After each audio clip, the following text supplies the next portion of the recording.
Good morning, everybody. I'm Teresa Wise. I'm Chief Executive of the RTS. Welcome to the glamorous underbelly in Soho, and welcome to everyone that's joined our live stream as well. I'm sure we're in for a morning of fascinating and thought-provoking discussion.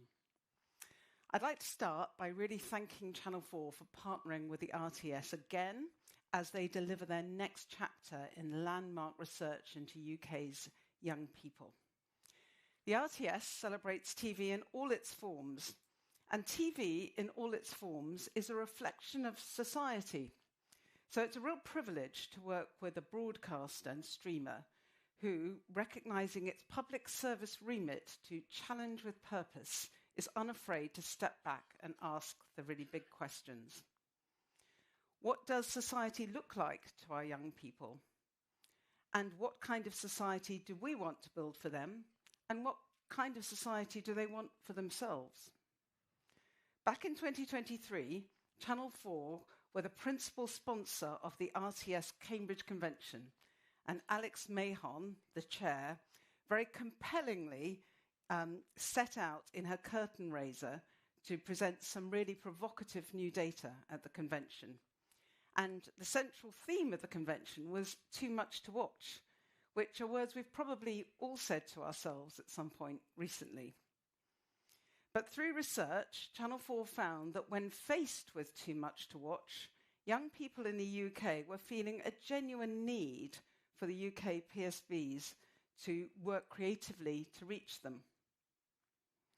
The findings stimulated the convention an extraordinary amount of research into Gen Z's complex lives, the pressures they face, and who they trust, interestingly. We're looking forward to hearing the results and how Alex and the panel respond to those results. Speaking of which, on a personal note, I'm so proud to see that one of our panellists is actually a former RTS scholar. So, hello, Manor. We're just super proud to see that you are thriving and smashing it at Channel 4 News, and I've no doubt you'll be contributing some really interesting insights today to the panel. So, before the panel, I'd like to welcome Alex Mahon to the stage to talk through the next stage of Channel 4's findings. Thanks, Teresa. Hi, everyone. Gen Z, beyond any other generation, defies easy pigeonholing. We have been researching and studying them for 5 years, and we know that individuality, identity, and inequality are overriding themes in their experiences. Today, we are sharing our latest research. It shows that the environment that young people are growing up in has become even more complex, and in ways that I believe warrant serious debate and action. In Britain, the 30% of us who are over 25 have experienced life in fundamentally different ways to the rest. It is, of course, the worldviews of that minority that will increasingly shape our society.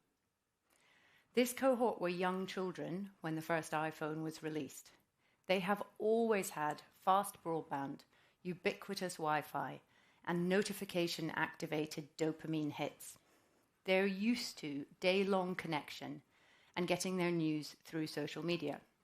They check their phones constantly, often hundreds of times a day. And they've grown up in a time when the rate of technological change has increased perhaps more than at any other time in history, alongside an age of global unpredictability and political turbulence. Older people believe that Gen Z's lives have been made worse by connectivity, by social media, and by immersive technology.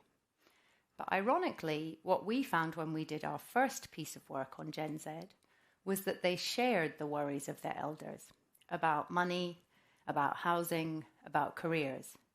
And they had the same role models, family and teachers. Where they differed was in being the first generation in recent history to be less tolerant of other people's views than the preceding generation. And our second study focused on video and on its emotional impact. For young or old people, video viewing is our number one leisure activity. The difference is just where you get your video from. In 2024, adults spent on average more than 5 hours a day watching video, and 34% of that was on social platforms and YouTube. But for 16 to 27s, that rises to 64%. In our latest set of research, we concentrated on what does it really feel like to be Gen Z in Britain right now. Even in the last 2 years, that has shifted. Research shows that 16 to 29-year-olds are now the loneliest group in society. Consider that. The most connected people feel the most disconnected from others. Britain's Gen Z are broadly happy, but their happiness is declining. In the past, happiness followed a U-shape. People start happy, they get sadder as they move into adulthood, and then later in life they rebound back into happiness. But no longer. Older people are now happier than younger people.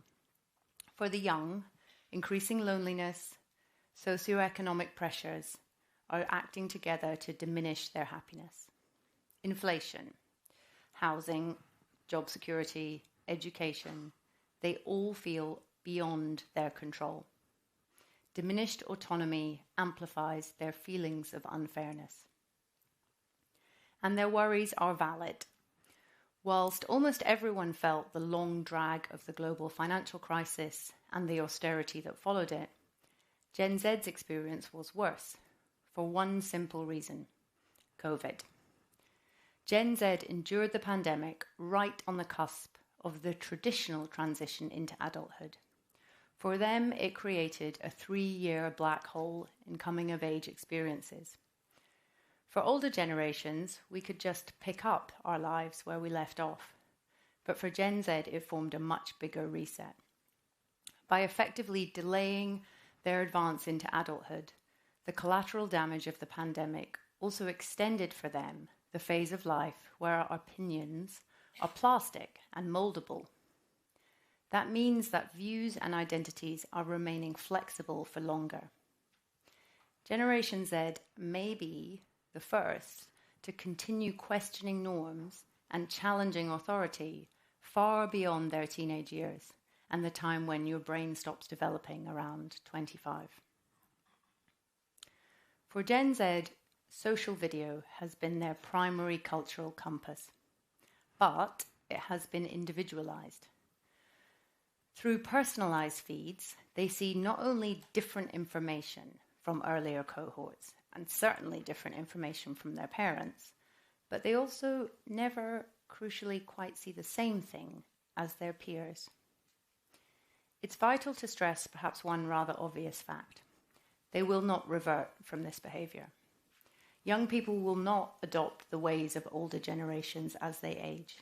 Just as I will not start going out to the shops to buy a physical newspaper, Gen Z will not stop watching YouTube or start deciding to wait to get their news from the news at 10. However, the way that Gen Z do get their information is creating immense issues for them. The combination of extended plasticity of views and a personalized information flow has had quite profound effects. They've grown up with access to vast amounts of information, but being informed for them is in essence a matter of personal choice. It is not a shared understanding. Gen Z faces growing uncertainty in who and what to trust, struggling to reconcile issues of bias and impartiality and truth in such an information-saturated environment. They demonstrate a much flatter pattern of trust in media than older generations. That is, they gather information widely, valuing friends, influencers, and traditional media alike. There is no hierarchy of validation. And that is why, in our research, we found that the most meaningful way of grouping young people is no longer using cultural markers such as their hobbies or even their identities. we found that the most significant divisions amongst Generation Z are explained by their worldview and their beliefs, and how happy and in control they feel. We discovered 6 groups that were predominantly Gen Z. The girl power feminists, the young women who are happy and optimistic and not politicized. Yay. Not the rest. The fight for the rights activists. They are also empowered and they're happy, but they feel that the UK is fundamentally an unfair place to live, and they want to push for justice for those that they feel are losing out. The blank slates, disengaged boys and men. The boys can't be boys group, both male and female, who believe that traditional masculinity and values are under threat. 5th, the dice are loaded group.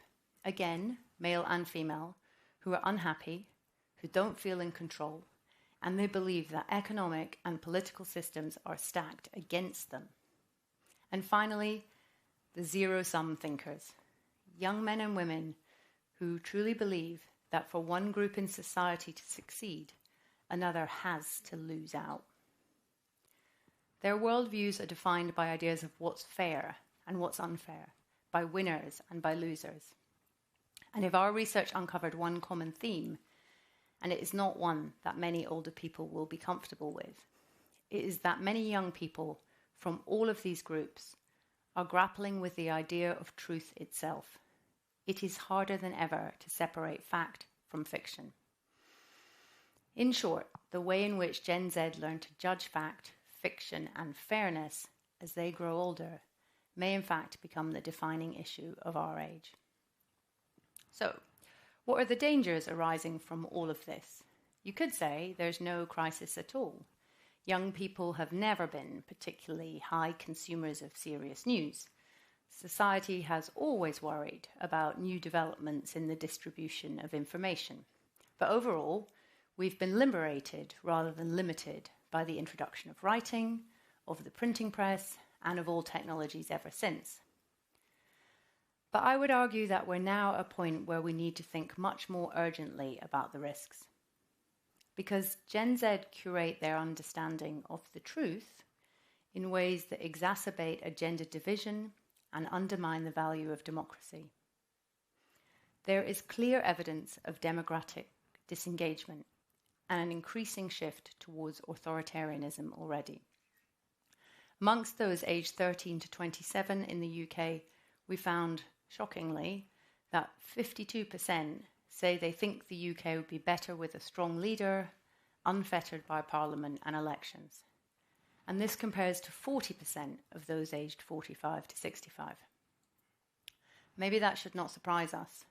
Today's young people have faced a polycrisis, growing up with concerns about climate change, as well as increased economic, technological, and geopolitical turmoil. Many of them can only recall a perpetual state of crisis and of struggle, unimproved by successive governments. It's not surprising that the Edelman work shows trust in UK government and in media reached a 10-year low last year. Their latest trust barometer showed that 61% of those aged 18 to 34 approve of hostile activism to drive change. And in addition, for the first time, we have seen gender rather than education drive an ideological split, where young women hold more liberal views on gender politics, on immigration, and on racial justice than their male peers. In older generations, views are much more similar across the genders. This gap reflects, and is surely related to, an attainment gap between young men and young women. It is particularly pronounced for young, white, working-class men.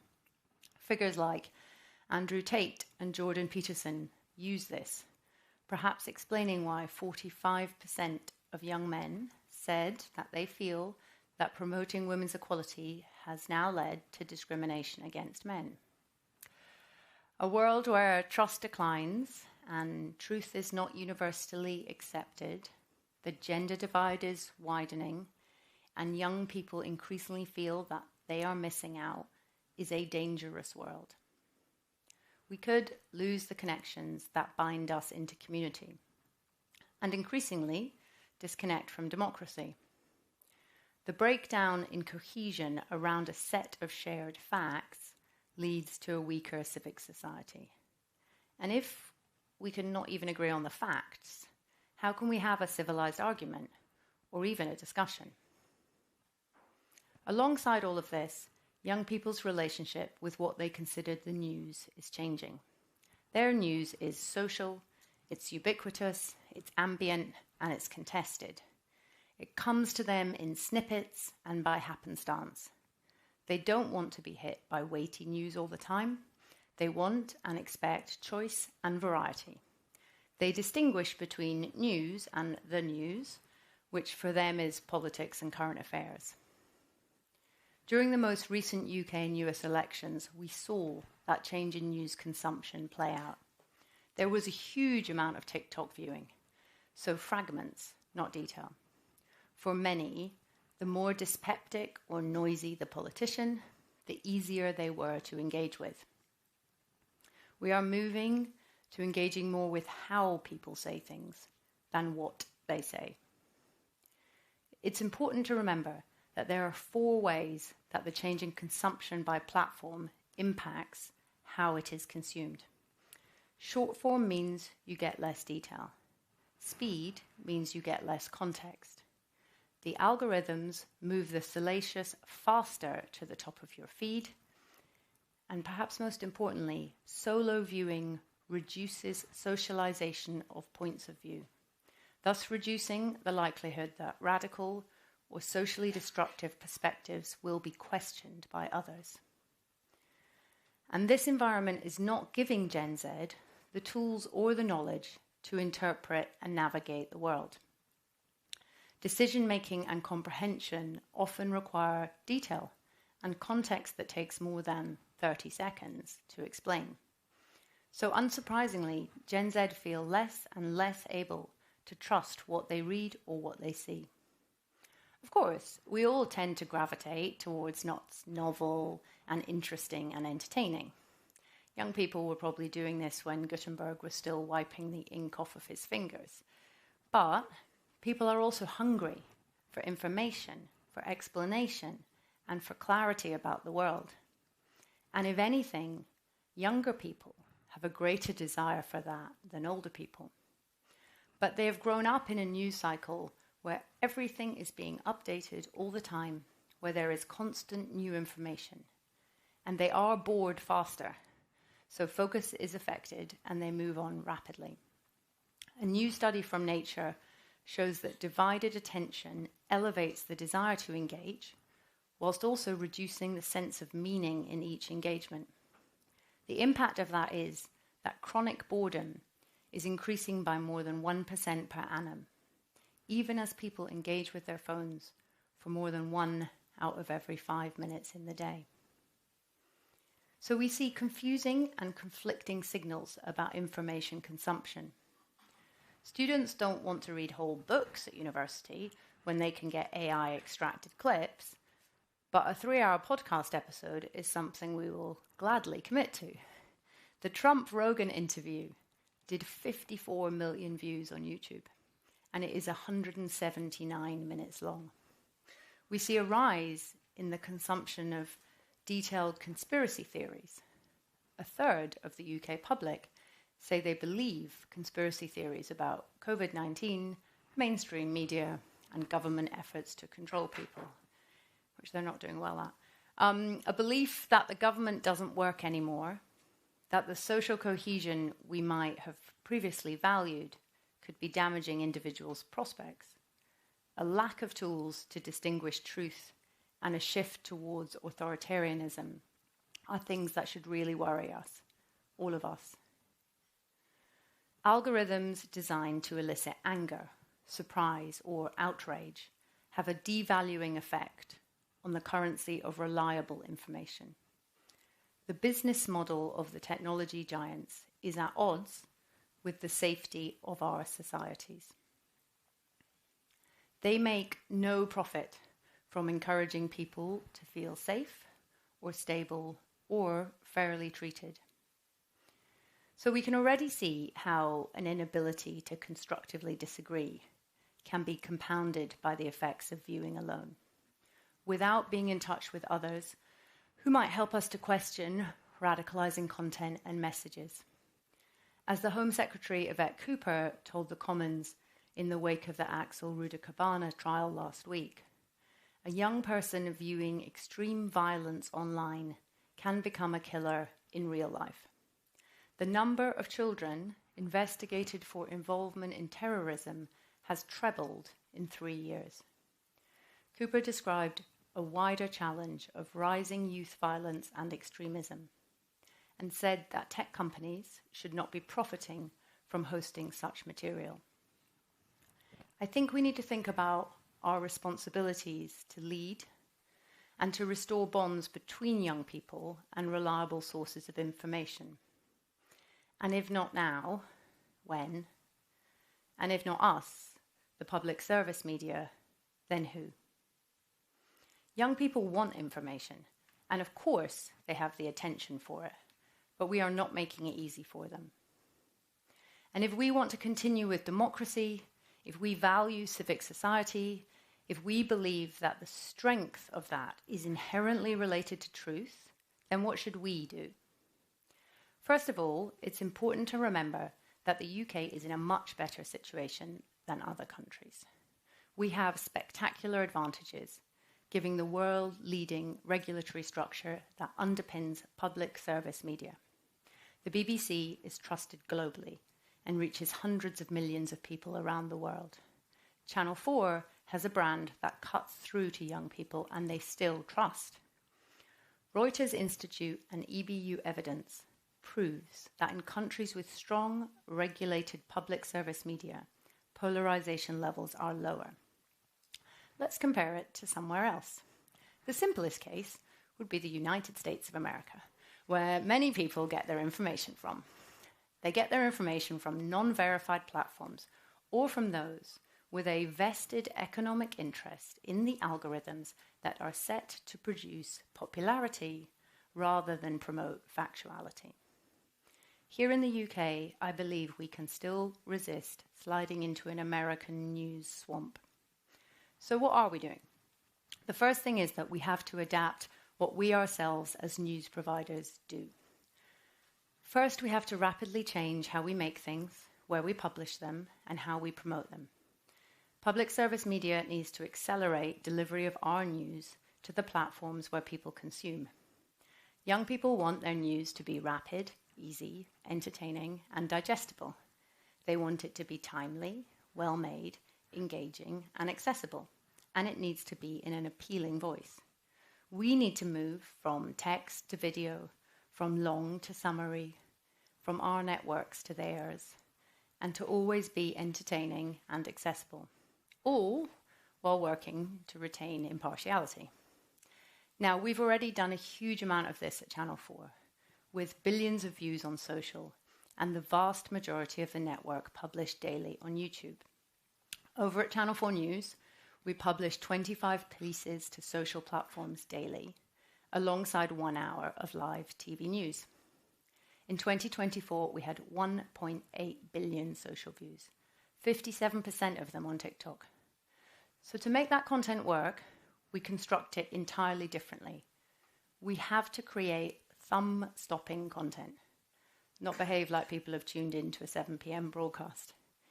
A package needs to be arresting from the first image, and it has to work hard to hold people for the next 2 seconds.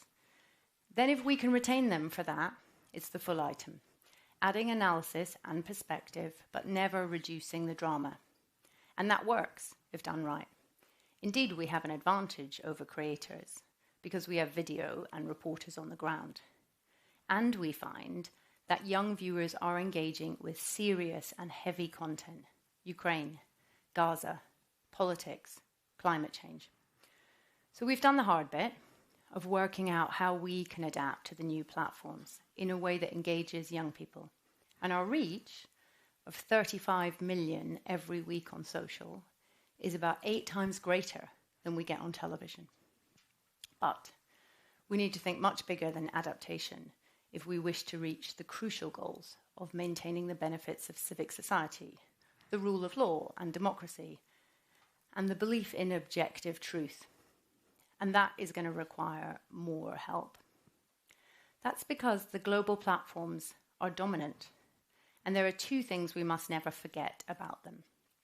First is that TikTok and Meta and YouTube are not classified as publishing businesses. They do not need to take responsibility for what they publish, nor prioritize facts over opinion.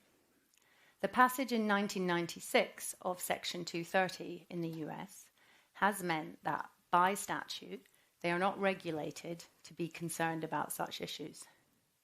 They are perhaps the only people in the world who do not believe they are publishers or broadcasters, and yet broadcast every second content that influences democratic discourse.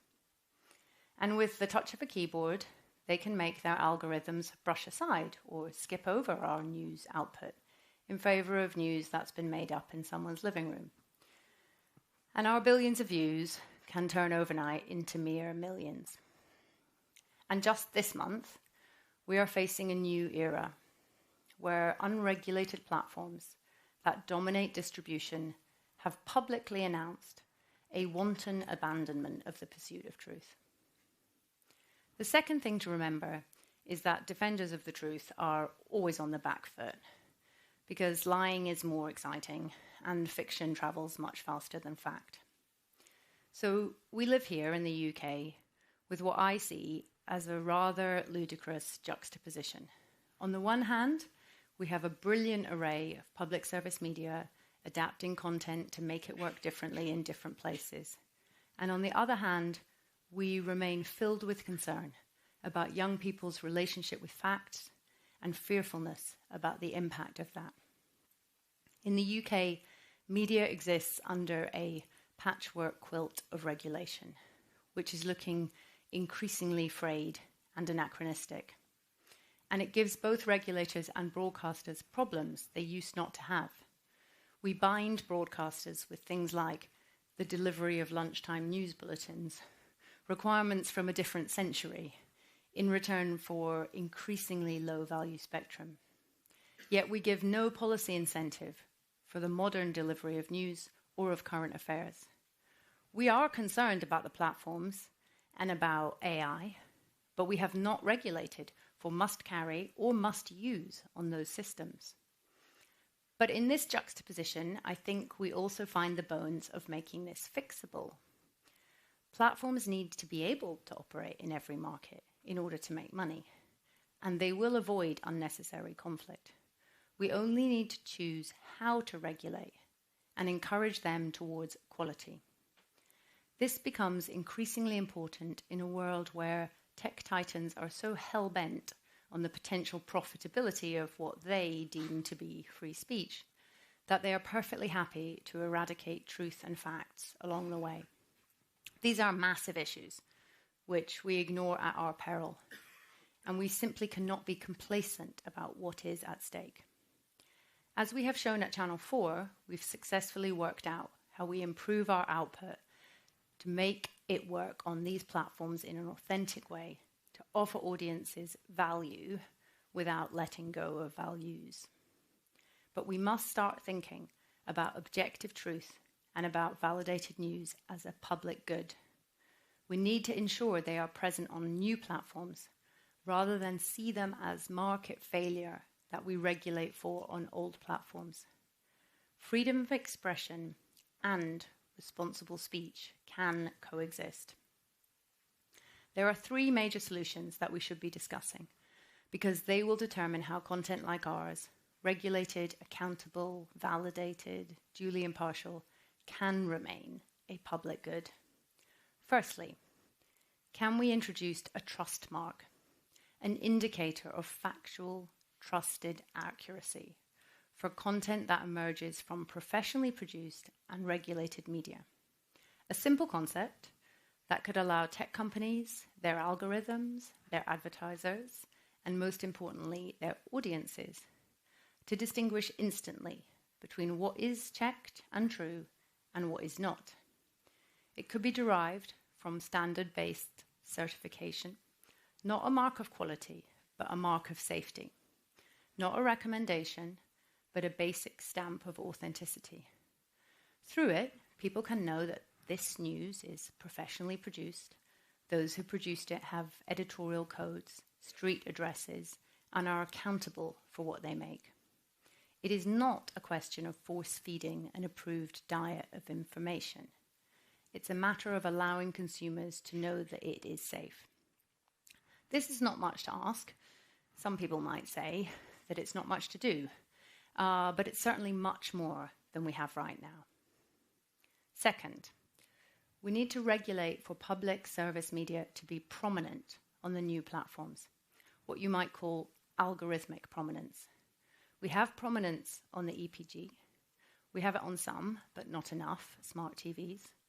But what we urgently need is prominence for PSM content on social platforms. It is essential that we ensure that quality is boosted, not throttled or shadow banned. The platforms are fighting the steps that we are taking in Britain and in the EU to make them clean up their act, precisely because this reduces easy routes to short-term profits. But theirs is a position of weakness, of political expediency, and ours is a position of principle that should play to our strengths as a media ecology and help it thrive in the long term. But these are not just issues of principle. We also need to ensure that we can all make money. And at the moment, our content is successful everywhere, but there's no monetization mechanism on TikTok or YouTube Shorts for our news because the money's made elsewhere on their service. And that's clearly a blocker to growth for quality content providers. If we want to promote an antidote to toxicity, then we need to ensure that we can pay for it. And finally, we need to think about the next wave, the impact of the LLMs and generative AI on this. The fundamental LLMs are up and running, but they are only trained on aspects of the internet. So the answers you get out are a synthetic derivative. They're a regurgitation of what's already on the internet. We, of course, need data transparency, so we know how they are using inputs. But what if we went further? As we consider our approach to Gen AI, we should think very carefully about how these models are trained and how we can shape the data that they ground themselves in. What if they had to be trained with validated public service content, with public service values in it, and to help fund that content by paying fairly for it? We could go further than that. We could think about adding other publicly funded, transparent data subject to oversight and independent verification. That kind of data as an input might give us outputs that shape the kind of society we want to live in, rather than one that feeds off spin and propaganda and sometimes stolen copyright. We have been focused on the culture wars in the past few years. I fear that we have spent far too much time worried about the culture and not enough time thinking about the war. The percentage of the young in the UK who get their news from print or television is effectively zero. The dangers are clear. A shift to non-facts, to untruth. A world where the challenging rigor of our media ecosystem is steadily devalued. Where meaningful engagement, integrity, shared understanding are subsumed by the trade in shallow attention. Believe me, if we do not come up with a British solution, it is clear that an international market force will impose on us some other reality that we can regret at our leisure. As our work shows, Gen Z in this country are a brilliant, vibrant, creative, bubbling mass of ideas and very deep beliefs. Their collective genius is our future, but Britain's need for them has to be matched by a Britain that they can trust in. So please leave here asking yourself what you can do to keep us together with them in one cohesive and shared society. And I will end by asking you to face the question again. If not us, then who? Thank you.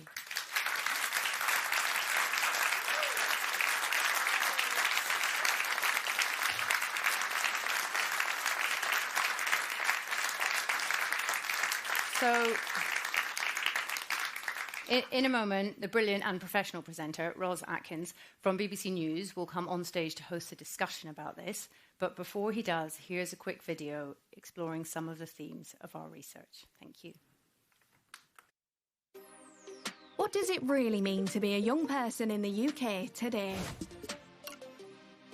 If life is like an uphill struggle, the boomers, whenever they were born in the 50s, it's kind of been like that for them. And for young people, it's like that. It's this constant pressure to always be evolving, always doing more. It's quite hard to get a job nowadays. You're not even making that much money compared to, like, the cost of living. A lot of young people are lost and are angry. Lots of injustices to do with, like, racial inequality, LGBTQ plus, like, inequality, ableism. Then you have the housing crisis, it's kind of impossible for anyone to get house, the rent, everything. It does feel, or it has felt for a while, a bit unattainable. The digital world offers connection, but also disinformation. It is increasingly difficult to find news, especially online, that is impartial and unbiased. So I think it's more like the silence around a lot of information. I think so many accounts are completely faceless and nameless. Men try to look for, like, a father figure, a mentor. Gen Z are building creative outlets and forging connections online. Social media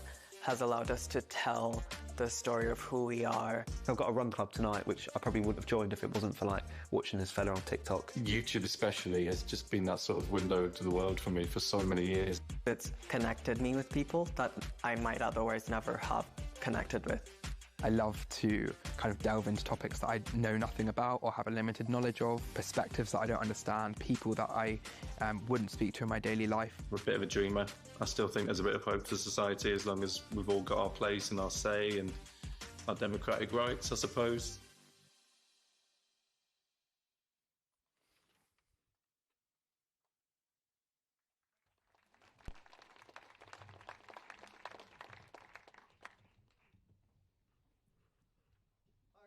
Thank you very much indeed for having me and our esteemed panel, who I'll invite to take a seat. Hi, I'm Ros Atkins. I'm the analysis editor of BBC News. I'm also the co-presenter of the media show on BBC Radio 4 with Katie Razzle. And needless to say, having listened to Alex Mahon for the last few minutes, we've got an awful lot to consider, which we're going to do with our esteemed panel. Fundamentally, we're wrestling with how fact and fiction and fairness connect with this particular generation. We're going to explore that for half an hour, and then Alex is going to come back onto the stage for 15 minutes, and there'll be an opportunity for you to ask her and indeed all of our panel questions about the things that they've said. But let me start with some introductions. Next to me is Rachel Botsman, a leading expert on trust in the modern world, author of 3 books, many, many pieces of journalism on this subject. And Rachel created Oxford University's first course on trust in the digital world. Nice to see you, Rachel. Thanks for coming. Nick Newman, Senior Research Associate at the Reuters Institute for the Study of Journalism at the University of Oxford.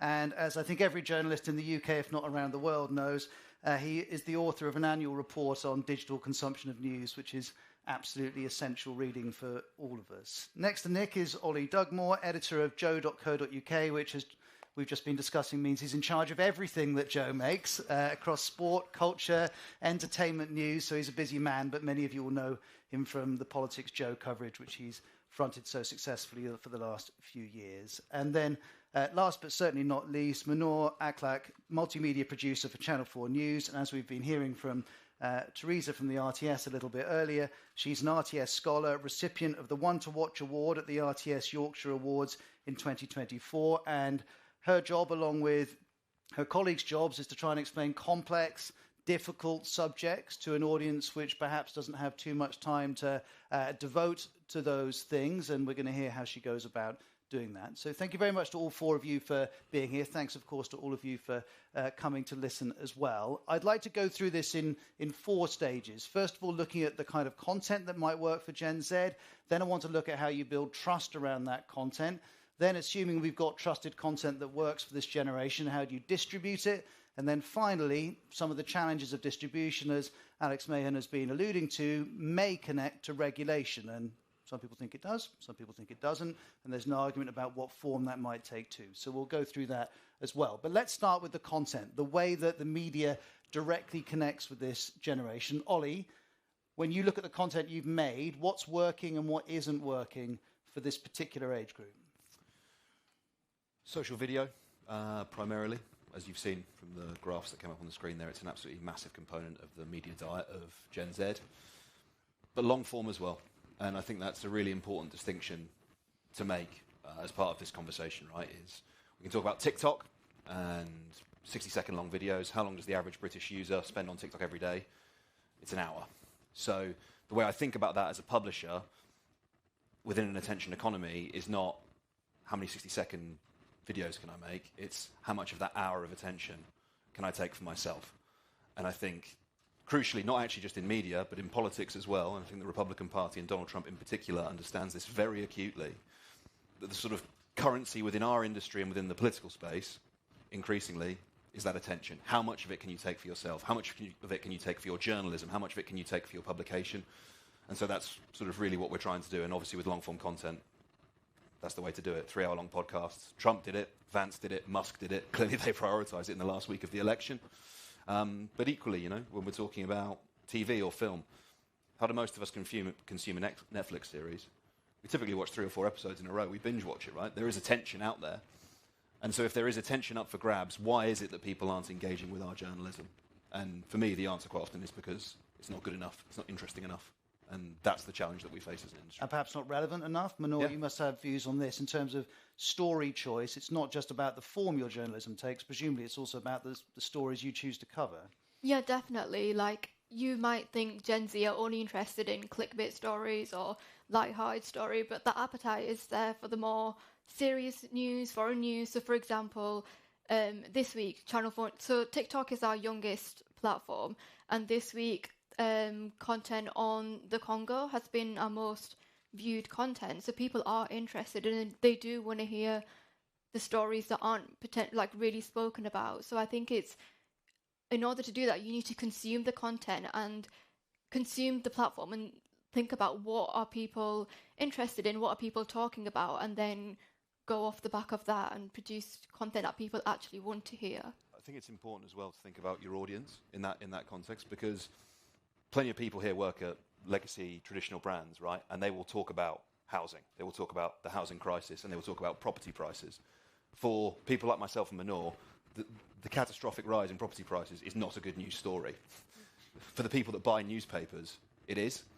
And how you approach it is sort of, okay, am I capable as a journalist of being objective and removing myself from this story and my biases from this story, or am I actually going to think about it and think about my audience? You know, am I going to champion my audience in the same way that a local newspaper champions its local area, or wouldn't be very successful if it didn't? If you want to make content for a younger audience, you should probably approach the housing crisis from the position of maybe we should do something about the unaffordability of housing rather than celebrating the rise of it as an asset.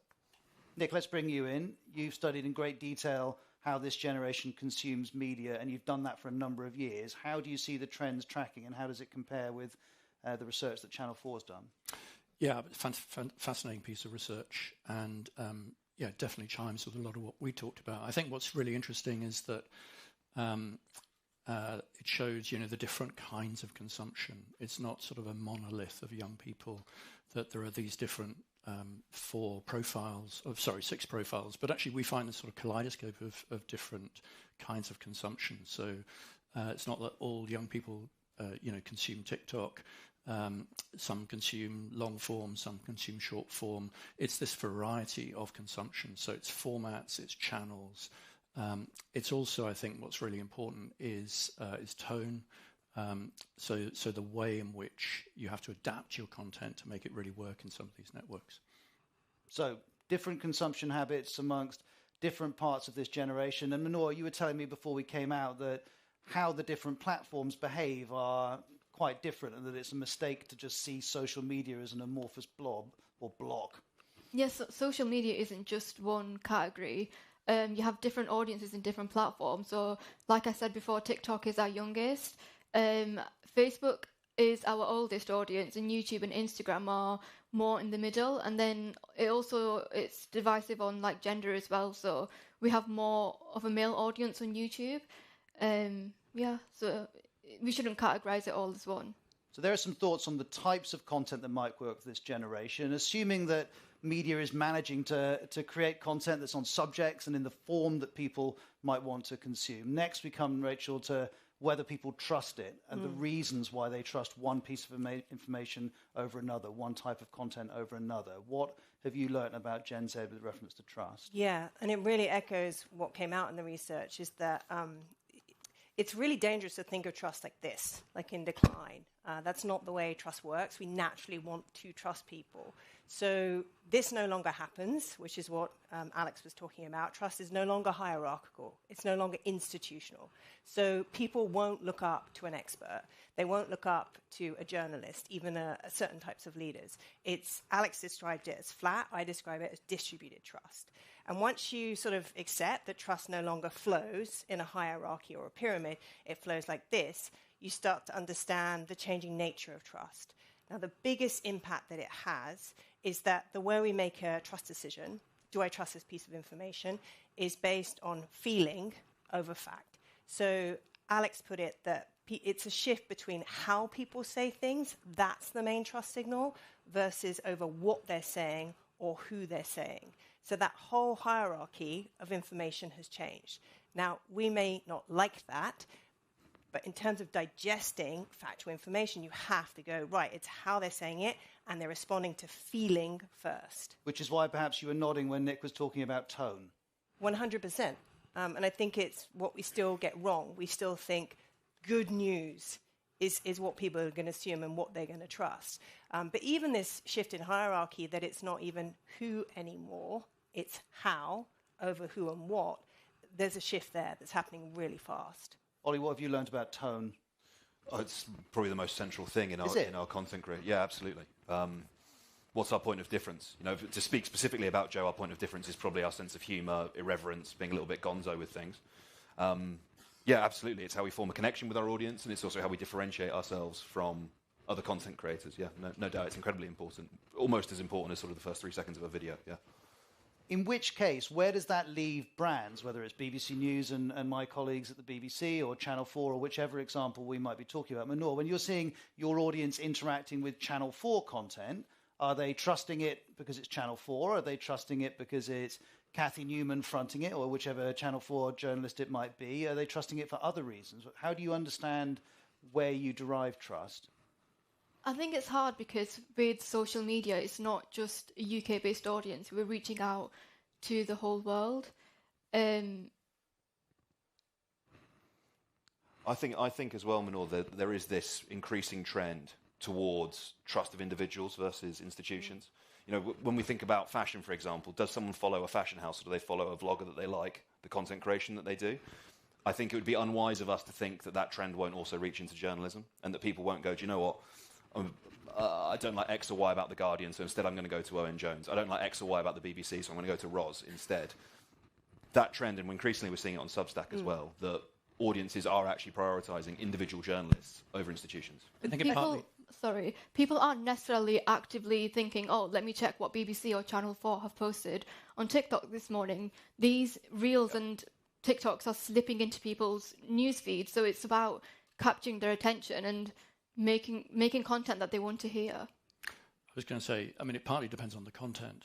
So for Alex talked about narrow news or the news and news. So when it comes to news and current affairs, something really big happens like a terrorist attack. We know that young people do go to Channel 4, BBC, you know, the sources that they see as being trusted for narrow news. But to Ollie's point, you know, if it's about a passion, then quite often it's going to be a personality, somebody that they trust at a very personal level.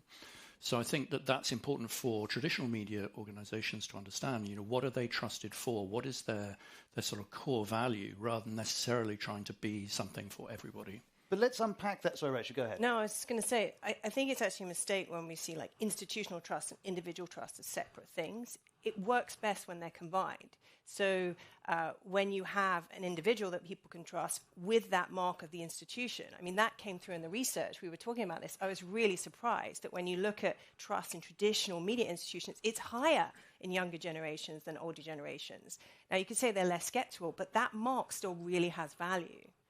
But what I was going to say is let's unpack this a little bit. If we've got an evolving relationship with facts and we've got an evolving relationship with trust amongst this generation, isn't there a risk here that public service media says, well, we're producing content in this way, and we think that it's trustworthy because of these things, but the reasons that public service media think that their content is trustworthy maybe doesn't resonate with the audience that they're hoping would trust them? Yeah, but I think sometimes the way public and traditional media say that is in a very top-down way, right? It comes across that we are the traditional media institution, so you should trust us, versus really working with this combination of the individual with the institution behind them. We're going to work through this at some pace because we've got just the 30 minutes. Yes. Well, you know, we want to make sure we get through it. So we've looked at what types of content might work. We've looked at how you might build trust, and certainly at BBC News there's been a lot of emphasis on explaining more how we draw the conclusions in our work in the hope that the explanation will build trust in the journalism that we're sharing. The next part of the equation, assuming that we've got content in a useful form for this generation and that we can build trust, is how you distribute it. Where do you put it? Manor, just quickly give us an idea of the priority platforms for Channel 4 News in terms of digital. Well, the content that we post across all platforms, but TikTok is the main one at the moment. I'm assuming it is across other news organisations too. Ollie? Yeah, I mean, it varies by brand. Politics Joe, for example, YouTube is our absolute bread and butter, not least because it's one of the places where we can actually monetize our political content in a way that we can't on other platforms. It really does vary. It varies by brand, it varies by platform, and then crucially, because the second part of the distribution question, which I'm sure you're going to come on to, is, okay, yeah, you can publish it natively on social, but are you actually going to make any money from doing that, right? You're right, that's exactly where I'm going to go. But before I get there, just quickly, Rachel, can we say that if content, let's take Channel 4 content or BBC content or whatever it might be, is it more likely to be trusted within its own environment, on platform, as we would say, more than if it's mixed in a social environment where all sorts of content are around it? Gen Z wouldn't even make that distinction. I think, no offense, like that's an old way of looking. That's that. No offense taken. I mean, so, one of the things that we found. Yeah, go on, sorry. One of the things that we found was that when people see people who already trust the brand, who already know the brand, when they see that content within social platforms, that resonates with them in different ways. The challenge is, how do you get people to build that relationship with traditional brands like the BBC when, as we've heard, they're quite often wanting to build relationships in different ways? Because the speed, right? So the context is gone, the frame has literally gone. And you'll hear this word a lot in discussions around distribution, which is attribution. When people watch something, where do they think they're getting it from? And Ollie, something we've seen at the BBC on occasion is our content will be consumed on platform, and people will associate it with the platform as much as they do with us as the content creator. Yeah, absolutely. I mean, all of us will have people in our lives, right, who will tell them, I don't consume the news, or I actively switch off from the news. I guarantee, well, there are two in my life, I spoke to them both this morning, who both say that. And you checked in with them ahead of doing this? Before the panel, just started speaking to the people who make the news, thought you guys might like to know. What were we talking about, right? We're talking about the plane crash in America. They get the news. Whether or not they join the dots to go, actually, do you know what, when I opened my phone first thing this morning, there was a BBC notification that told me about it, and I didn't join the dots between those two things. When I opened Twitter... Sorry, go on, Ron. No, carry on. Well, it's just... is there a distinction between those things? Is the audience capable of drawing the dots, and how much value do we place on that as publishers? Crucially, what do we want from our audience, right?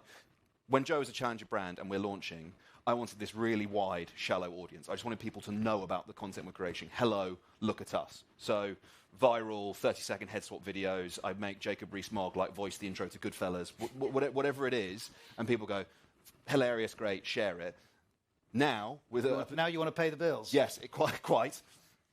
I want a much narrower, deeper audience who forms a deeper connection with my brand, and therefore how I answer that question dictates what I do or don't publish natively. But what you're describing sounds to me like something you hear a lot of analysts talking about, which is passive consumption versus active consumption. And Manor, when you're posting videos, you're expecting people to come across them rather than actively look for a Channel 4 video. Would that be true?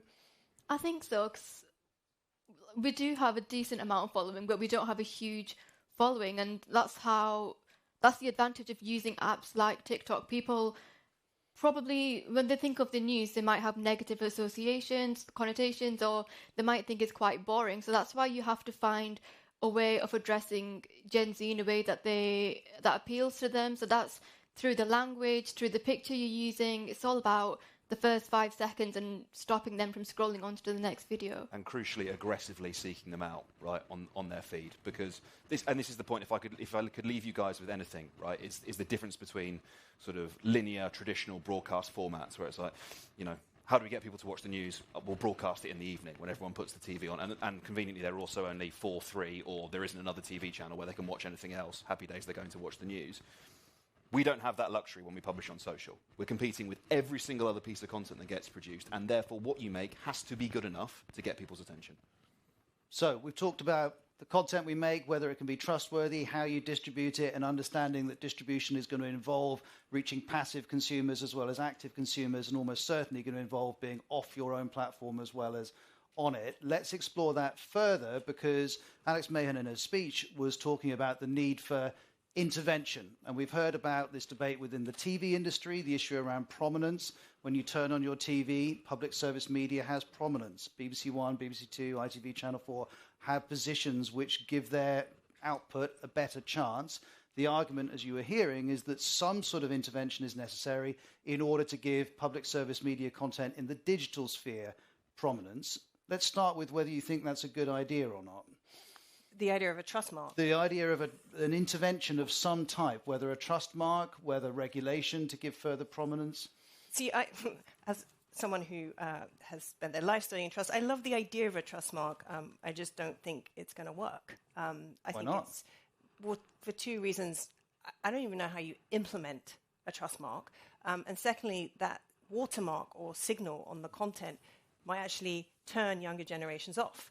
Like, we've seen this in fintech, that having FCA regulated isn't always attractive to younger people wanting to move away from traditional banks. So will the mark in itself attract Gen Z? And it's just an implementation thing, like how that mark can't be faked, the replication of it. So it's not the concept I believe in, it's the execution of that.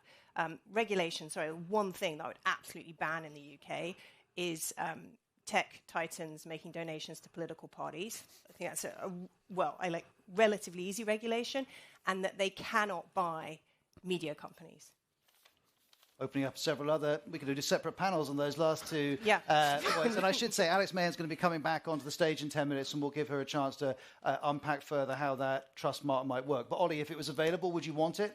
Stamped on Joe output? You can trust this? Maybe. I want my content to be on the homepage when someone turns on their Samsung TV, right? You know, I want to be at the top of everyone's Spotify feed. I want to have 1 million followers on Twitter, right? The list is longer than that, and we don't 9 minutes left, so probably not to get through it all. Be better. Like, yeah, fine, okay. We can force audiences to consume our content. Is that a sustainable or a long-term approach? No, it's not. It's not forcing them, though, is it? It's simply saying this is content produced, as I understood the idea as it was described. This is an idea which has been produced by an organisation where you know where they are, you know how you can contact them, that there are various ways you can interact with that organisation. The second part of it was promote our content within the social feed. So that's prominence, which, to use Alex Mahan's phrase, algorithmic prominence. Nick, do you like the idea of that? I think it's easy to say in a room full of public service broadcasters and other people who consume a lot of public broadcasting that this is the right thing. But if you were, Rupert Murdoch, if you were News Corp, if you were a creator that produces great content, they might think very differently. And the challenge is, what is reliable content? Who defines that, and how do you manage that? And when you come back to sort of trust marks, it's a very blunt instrument, and it's about a brand that produces all kinds of content, some of which is reliable and some of which is less reliable, and a whole range of different brands. You know, our own research shows that the BBC is highly trusted, other parts of the media ecosystem not trusted. So, you know, what is a trust mark telling? But let me turn that round and say, if you look at some of the details of the research that Channel 4 has released, is not intervening an option, given the impact that it could be argued it's the evolution of media consumption is having on shared democratic values, shared understanding of facts and so on? Is not doing more an option? I mean, I think it's a really, really important issue. It's a really important debate. How do you define and promote and attribute so that? And I think one of the things is prominent. That's really important about prominence is what appears in feeds. So X took away, for example, the ability to brand content, which is one marker that people can relate to. But there's also the content itself. You know, that's what's really important. How do you separate out where original journalism came from, and that can be picked up by an algorithm and prioritized? How do you get the incentives around the content itself? Something like Andrew Norfolk, for example, who produced all that great journalism about grooming. How can you pick that out as being different from just another rewrite of the same story? Well, I guess also some of this infrastructure does exist, right? There are Chrome plugins you can get that rate the veracity of news sources. There are actual paid-for services. Ground News is one. There are others available. But that Chrome plugin is being produced by Google. And private companies. There are different ones. And NewsGuard. Yeah, there's not sort of ginormous pick-up and interest in using them. Is the problem with the platform and the publisher? Is it with the audience? And is a key component of this conversation digital literacy? Do we need to be talking about actual audiences and consumers and whether or not they understand? And should we be literally, teaching them is an option as well? Do we want to lumber the responsibility entirely on the corporate world, entirely on big tech companies? By the way, I'm a big fan of hitting big tech companies as well. But I just think it's an alternate way of looking at the problem. Yeah. Well, 100%. Digital literacy should be when they're learning how to read and write, factual information, history, evidence, sourcing. This has to become the skill that they learn at school. But Minora, if the people you're trying to reach with your TikTok videos who are listening to us now, do you think they would be particularly interested in how the algorithm that is serving them up the videos is working, or are they just primarily concerned about, do I like watching this or not? I think the second, whether they like it or not, and I don't think they... we as journalists, we care about making sure people are getting accurate content and stuff like that, but I don't think passive audiences care to the extent that we do. And I agree, I do think digital literacy is important, even though Gen Z are, I'd like to say, more more aware of fake news and AI-generated content than boomers, for example, but I do think people in school should be taught about when does consuming content get dangerous if you've got crazy influencers sharing really extreme views to young people who are so vulnerable, and those years are so crucial, and that's when it really jumps into their heads. But I wonder, just finally on this point, whether a lot of this conversation can be based on the assumption that the audience cares whether something is true or not, but actually in some cases it's more about, do I feel this true, or does this resonate with my personal experience as much as is this backed up by evidence? Yeah, and it's not even, is it validating how I'm feeling in that moment as well? So it's a validation of so that's the other really big shift, is it's a validation of how I feel and how I want to see the world versus this external connection. Okay, so we've walked through those 4 steps reasonably swiftly, from how do you create content that works through to how do you make it trusted, how do you distribute it, and if need be, how might you regulate it to give content that is of civic value and of value in different ways to Gen Z. How do you give it prominence? One last question for the 4 of you before we bring Alex Mahon back on and before all of you have a chance to answer questions. All of you in your different ways are expert in Gen Z and how it consumes content. What one thing do you think the media is not getting? What one thing do you think everyone in this room, everyone watching online and beyond should bear in mind when they think about creating media that works for this generation? I'm going to go 2 very quickly. Male influencers, huge gap.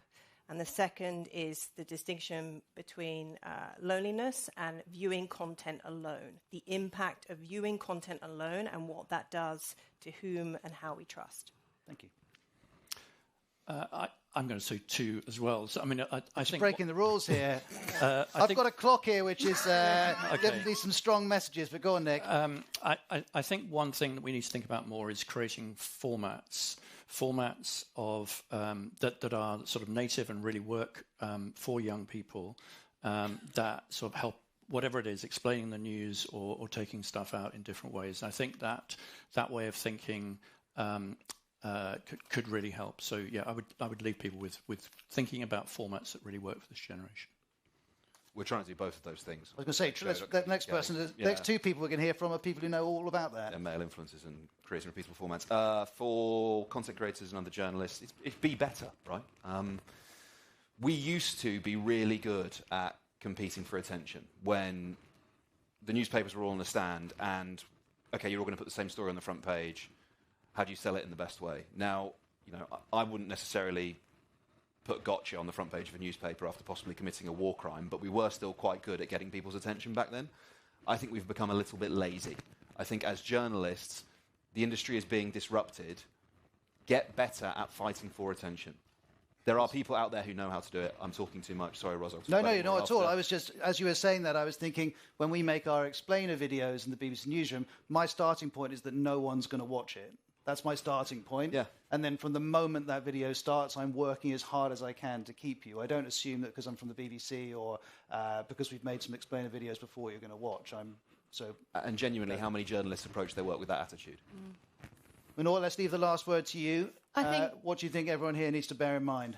Don't underestimate young people, because young people do care about what's going on in the world. It's just how you tell them what's going on in the world. And I think another thing is maybe who's telling the story can also play a big role.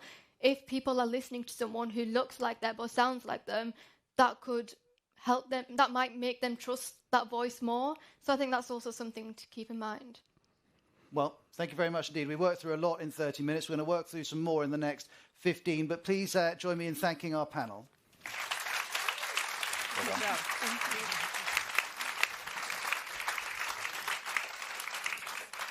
Let's welcome back Alex Mahan to the stage. I feel like before we go through as many questions as possible, I should give you a chance to respond to what Rachel said about the idea of a trust mark. Thanks. Let me try and remember all the things that Rachel said was wrong. How practical is it? I'm just trying to remember her list of complaints. First of all, I think that before Twitter turned into what do we call Twitter now? X. Madness. No. Just madness sphere. It was quite simple to have a blue tick, right? So I think you can have a simple way of doing it. I think there are very much questions about broadcasters, newspapers, they should be in. Then who else should be in? I think it's got to be professionally produced, be regulated in some way or stand behind that, and people you can actually track down. So cleverer people than me can debate whether Politics Joe falls into that or not, but I think there's a way to do that. I think then it's just about giving the audience choice. You've got to make things easy for the audience. So whether people do trust a trust mark or a kite mark or whatever, that's a different thing. That's up to the audience, but make it easy for them. And at the moment, we're not making it easy. If you do search, so old people like me, if you do search, or my kids, so you know that Wikipedia is trustworthy compared to other sources. We've all learned that. We know that that's a distributed platform that is checked by other people, that some people will work out what's not true on it and work out. We all kind of know that. But if I put something into ChatGPT, I've got no idea what the inputs were. I've got no idea what the sources are. That's much, much harder. And if something's in my algorithmic feed, i.e. it's coming to me in an automated fashion, what is next, what's up next, I have not put a search term in. And so I have no ability to distinguish between these things. So this is all about just make it easier for the audiences. Then they can choose. I'm not going to force feed them anything, but I do think we have to think about it. And I think your other point, Rachel, was slightly why bother, or maybe that was Ollie's point of it's very popular anyway, it's up to the audience. We do have a regulated system in this country. We've got a regulated system for a reason, because we believe in that public service content. So I'm saying think about that on the platforms where people now are. Don't keep just regulating for it on the old ones. I'm sure everyone here would like to respond, but I'm going to make sure we get some questions. Alex, thank you very much indeed for responding to that. Who would like to ask a question? Let's get a microphone to the gentleman just behind you there. Hello, thank Hi. you. I'm Dean from 1056 Television. And thank you for a very important but thoroughly depressing piece of research there. It seems like we are doomed, but thanks. Alex, you talked about algorithmic prominence, and I guess I'm reminded of the discussions that we had around prominence for PSBs and how long it took to kind of convince the government to put it into the media bill and how long it took for that piece of legislation to pass. I wonder, with sort of, now that has just been passed, it feels like it's already out of date. Do you think that the government and that society are kind of tooled up to kind of react to the challenges that you've discussed in a kind of speedy way? And I guess also, what was my second point? Well, that's a very big question. I'll leave it there. So let's start with that. Thanks, Dean. Are the regulators? Is the government able to move speedily on that? Do I think the government's tooled up? I mean, that's like a whole other question. But do I think that we have regulators that can move fast in this country? Yes. Look at the online harms bill. Things happen. Do I think we have a regulator who cares about the impact of those things? Yes.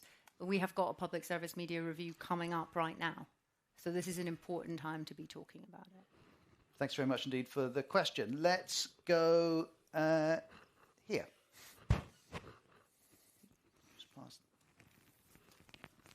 Okay, so it's more to Joe and Manur. So when you think of agency and what do Gen Z feel about agency? And with the rise of AI and agentic AI specifically, how do you think they're going to feel about having that agency taken away from them, or do you think they'll even realise? I think any audience appreciates agency, they appreciate choice, and they appreciate the ability to distinguish between generative AI content and not. It's a key question for us at Joe, because I mentioned earlier, we have an AI bot. We have the capacity. It's a text box. You write a sentence in it, and I can make any politician say whatever I want. I would wager that that's possibly not the most safe media environment in which any of us are operating. Does it require regulation? Yeah, I think probably. What does that look like? Not about AI, but about other spaces. We've been having this conversation for 10, 15 years, and we're still sort of not sure what the answers are. So, yes, kind of. I don't know what the answer is. Manur? Sorry. That was useful. Yeah. AI is a trick. Like, there are pros and cons when it comes to AI, and in the newsroom it can be helpful. Maybe when you're making a thumbnail, for example, and you just want AI to fill a background out black, that's not harmful. But when it comes to like generative AI, that's where it can become problematic. Me personally, if there was an AI tool that would transcribe an interview, for example, and then pick out the best bit, I wouldn't trust that. I'd still want to do it myself, just because, yeah.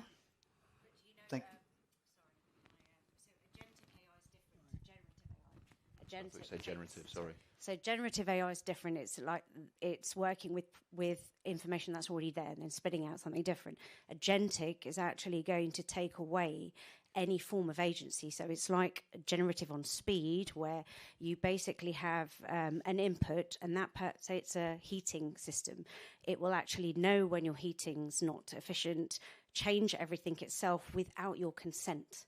That's the thing that's coming up now. Sorry, I'm an AI ethicist and sustainability. I can tell. Sorry, it's very that's interesting. My concern with the youngsters when I'm thinking of my own children. But I suspect partly from the reaction of my two colleagues here that awareness of the type of AI that you're describing is perhaps not as high as it would be with reference to generative AI. But thank you for raising it. I'm going to move on. Let's get a microphone to the guest in the middle here. Good morning, Alex. Neil from C21 Media. When you talk about the platforms that are abandoning truth, I mean, obviously there are a lot of platforms out there. Could you be a little bit more specific about which brands you believe to be the worst offenders, and maybe give examples of recent news coverage that you deem to be irresponsible? Well, I think we all like a bit of masculine energy, don't we? I mean, I think the recent decisions by Meta to remove fact-checking and perhaps reduced content moderation in the US should be a worry. I mean, we've heard that there's a collapse in vertical trust. There's a collapse in hierarchical trust. So consumers feel that they can't trust the government, they can't trust the media, they can't trust business. That you can't ignore that. One has to listen to that and be concerned about it and think what are the reactions to that also help people feel they can be a trusted environment. And sorry, Ross, I don't believe that removing fact-checking aids that problem or makes life any easier for consumers, because that leads you to a world more where creating noise and creating enemies gets more coverage. And that leads to a place where we're more divided. We already see it. You know, you heard a lot on Monday about the 80th anniversary of Auschwitz, the Holocaust. We're already at a position in society where people are othering different groups. We've seen it through Israel-Gaza. We've seen that anti-Semitism rise. We've seen Islamophobia rise.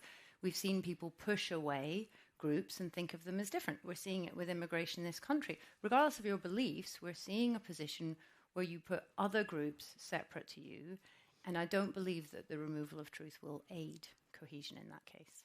And just on the issue of fact-checking, Rachel, when a fact-check is presented, do you think, how does that fit into the trust equation? Because not everyone will be inclined to believe the fact-check. Well, I think where I'm going with the trust mark is it's the presentation. It's not that I don't believe in the concepts. It's the presentation that this is factually correct, and who made that decision and how that comes into the decision making. I think that's the really hard behavioural piece versus just this information is verified.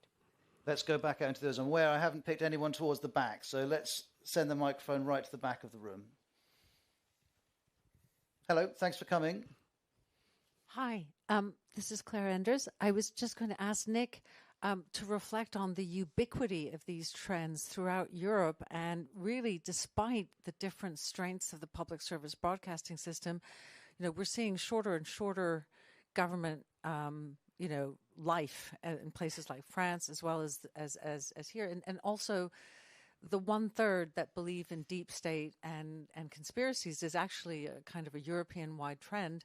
And it seems to be systemic. So, you know, I'm anxious about any suggestions that make us seem different from the norm, if I may. And may I also point out that the loneliness and time spent alone statistics are ubiquitous to the developed world and across older adults as well. And in fact, I'm very hopeful about Gen Z because the level of what is called complotisme, or belief in deep state, is actually much higher in the over 50s in many, many countries in Europe, and including this one. So I hope that Nick can reflect on the ubiquity of these trends. Absolutely. So, I mean, we see them everywhere in terms of these different behaviours of younger generations. What is different, I think, is that the sort of platforms that people use and the extent to which traditional media still plays a strong part in some parts of Europe. So if you go to the Nordics, for example, that direct connection, that identification with the brands is much stronger. And actually in the UK, we also have strong brands. As the research shows, there is real identification with strong brands. So it's not sort of institutional media is dead. It's about how these things work together increasingly. But in other parts of Europe and Southern Europe, for example, social media is much stronger. The brands are much weaker, and so we see, and Eastern Europe, of course, as well. And we see more of these. Are there any examples of European countries or the EU as a whole taking regulatory interventions that have yet to happen here? Well, I mean, there's obviously the DSA and European regulation, and whether they're going to stand up to, they're obviously investigating X and others, whether they're going to stand up to that, given everything else that's going on, is a whole other question. But what the other thing I was going to say is really interesting is some of the smaller countries, you are seeing media companies getting together on things like fact-checking and producing a single sort of set of fact-checkers in Norway, for example. I think that's a really interesting model because here we have such a diversified media, public service media and commercial media don't often talk or disagree in many cases. So it's much harder to build these common initiatives, which I think are really helpful. And I think actually this is a really good question because this is an opportunity for Brand Britain.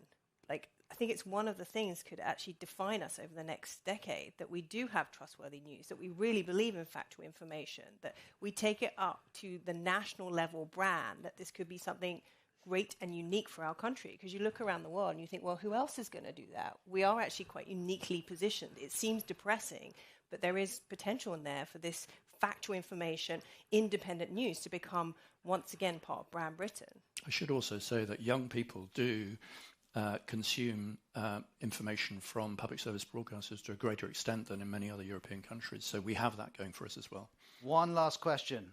Let's get a microphone to the front here. Peter Gordon, I'm a trustee of the Voice listener and viewer, and also I run a statistics users group. Hopefully I know about statistics, I don't know.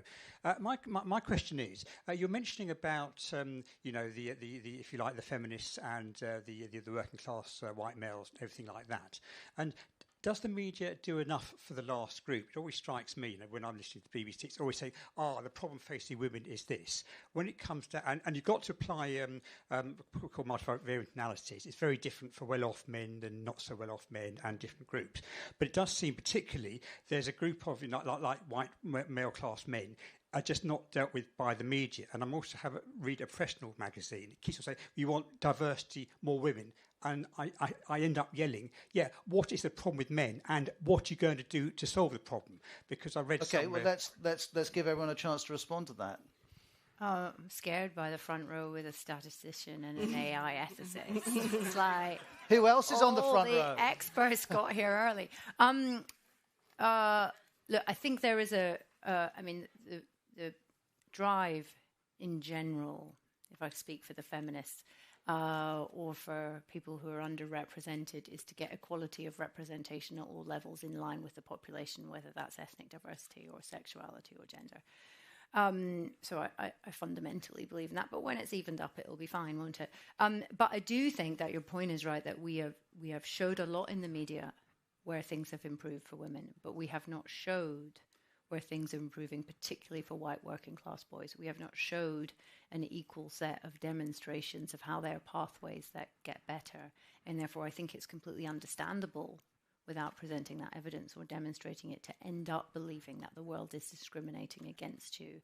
And that is a dangerous position to be in society, because it leads to more atomization of groups, and it doesn't help build that equality overall. So getting the balance right there is really, really important. But remember, we all as the media report in certain ways. We made a brilliant drama with Steve Coogan and Harriet Walter last night, and I see the headline in the Telegraph is Channel 4 makes a positive drama about Thatcher by mistake. So I don't think we made it by mistake, but you're always going to report in certain ways.